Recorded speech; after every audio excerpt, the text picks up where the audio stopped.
El libro de Levítico es el tercer libro del Tanaj judío y del Antiguo Testamento de la Biblia cristiana, atribuido tradicionalmente a Moisés en torno al año 1512 a.C. Es un libro que relata cómo Yahvé le entrega a Moisés por segunda vez las leyes al pueblo de Israel y más específicamente al sacerdocio.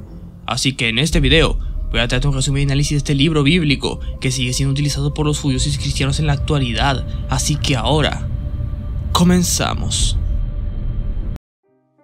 Nos ubicamos en el mes de encuentro entre Yahvé y Moisés, en la tina de encuentro, también conocido como tabernáculo.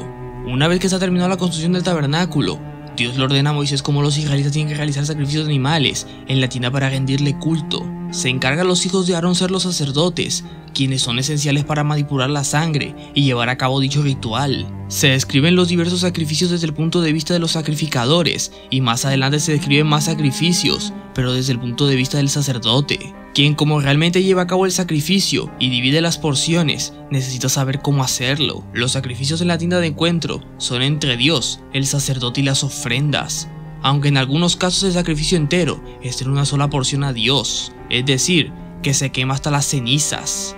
Solamente en algunas excepciones se puede aceptar sacrificios vegetales, como segunda opción en caso de que el ciudadano no tenga animales. Luego en el tabernáculo, Moisés consagra a Aarón y a sus hijos, Nadab y Abiú, como los primeros sacerdotes, llevando a cabo los primeros sacrificios. Pero resulta que ambos habían realizado una ofrenda profana que no le gustó a Yahvé y procedió a manifestarse en forma de fuego, que devoró a Nadab y Abiú, muriendo delante de Yahvé.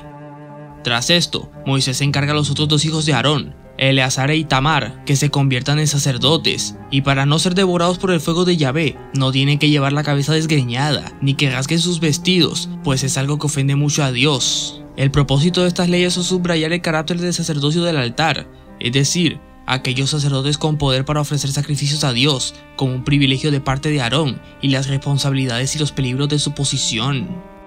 Una vez establecidos los sacrificios y el sacerdocio, Moisés instruyó a los ciudadanos sobre la limpieza que tienen que tener antes de entregar las ofrendas, o para su día a día, como no comer ciertos animales que producen impureza, como los cerdos o los mariscos. En el caso de las mujeres, cuando éstas den a luz, quedará impura durante 7 días. Al 8º día de nacimiento, al bebé se le realizará la circuncisión, mientras que la mamá continuará impura durante 33 días. Hasta entonces, no deberá tocar el tabernáculo ni nada. A las mujeres que les llega el periodo son consideradas impuras para dar a luz. Ciertas enfermedades de la piel como la lepra son consideradas impuras, al igual que ciertas afecciones que afectan las paredes y la ropa, como el moho y las afecciones similares, son consideradas impuras, y las secreciones corporales inusuales, incluidas las menstruaciones femeninas y las emisiones masculinas, sino tal vez una referencia a la gonorrea, son también consideradas impuras. Luego de esto, Yahvé le habló a Moisés y le comienza a encargar más instrucciones, pero en este caso, todo lo relacionado a lo más sagrado que hay en el tabernáculo, el santuario, también conocido como Santo Santorum. Resulta que tras la muerte de Nadab y Abiú, no cualquiera puede entrar en el santuario, pues la presencia de Yahvé está más presente allí.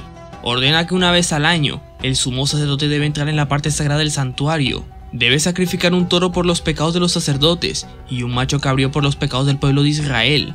También debe enviar un segundo macho cabrío al desierto que lleva los pecados de todo el pueblo. A este día se le conoce como el día de la expiación, el único día del año donde se pronuncia el nombre de Dios por parte del sumo sacerdote, ya que según las tablas de la ley no se puede pronunciar el nombre de Dios en vano. Luego de estas normas, se comienza una prohibición de todo el sacrificio ritual no autorizado de animales, y luego prohíbe una larga lista de contactos sexuales, tanto en el tabernáculo como en la vida diaria del pueblo de Israel. También se prohíbe el sacrificio de niños, haciendo clara crítica hacia el culto al dios Molech, y también se prohíbe la adoración de esta divinidad. También se prohíbe consultar a medios y magos, o sea, practicantes de otras religiones como los sacerdotes egipcios que vimos en el Éxodo. También se prohíbe maldecir a los padres y participar en relaciones sexuales ilícitas. También se prohíbe que personas con defectos físicos, como manos cortadas, personas jorobadas, enfermas o monstruosas, no pueden rendirle culto a Yahvé en el tabernáculo. Después se continúan dando leyes tanto para el sacerdocio como para el pueblo de Israel. El castigo por la blasfemia es la muerte, y se establecen reglas para comer los sacrificios. Se instaura un calendario, y hay reglas para los años sabáticos y jubileos. Luego hay reglas para las lámparas de aceite y el pan en el santuario, y como no, también hay reglas para la esclavitud. El código termina diciéndoles a los israelitas que deben elegir entre la ley y la prosperidad.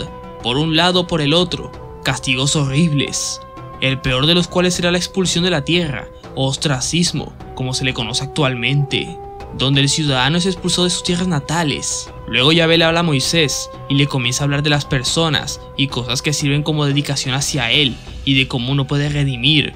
Estos son los mandamientos que Yahvé encomendó a Moisés para los hijos de Israel en el monte Sinaí. Pues eso vendría a ser todo lo que relata Levítico. Si vieron mi video del Éxodo, sabrán que estos acontecimientos son más legendarios que eventos que realmente ocurrieron, ya que muchos de los eventos narrados y la geopolítica mostrada no refleja la época en la que según la tradición afirma que ocurrieron, y el Levítico no es la excepción. Ya para empezar, en los capítulos 18 y 20 se condena con pena de muerte el culto al dios Molec, una deidad a quien se le rendía culto mediante sacrificio de niños. Sin embargo, en el mundo académico no queda claro si Molec es una deidad del panteón cananeo, si fue una deidad traída por los fenicios, o si se trata más bien de un ritual. La que tiene más peso es la segunda, ya que se sabe que los cartagineses y otros pueblos del Mediterráneo practicaban el sacrificio de niños en tiempos de crisis, por lo que no tiene sentido estas leyes en contra de esta deidad, debido a que en la época en la que se sitúa el Éxodo, en torno al año 1513, y los hechos narrados aquí ocurren un año después, en el 1512, los fenicios no se habían establecido en el norte de Canaán, ya que ellos comenzaron a llegar allí en torno al siglo XV a.C., años después de los hechos. Y después está el tema de la geografía. En la narrativa los hebreos se encuentran en el Sinaí, y estuvieron siendo esclavos en Egipto durante casi 430 años, por lo que lo más lógico sería que las leyes prohibieran rituales y deidades egipcias, y no deidades que ellos nunca conocieron. Y con esto empezamos su autoría y redacción. Los especialistas de ciencias bíblicas están claros de que el Pentateuco no se escribió durante la Edad de Bronce. En el caso de Levítico, que es del que estamos hablando en este caso, está escrito enteramente por la fuente sacerdotal, basándonos en las hipótesis sobre la redacción del Pentateuco. Dicha fuente se desarrolló a finales del siglo VI a.C., entre los años 539 y el 519 a.C., durante la construcción del segundo templo de Jerusalén, lo que ubicaría la escritura del Levítico en este periodo.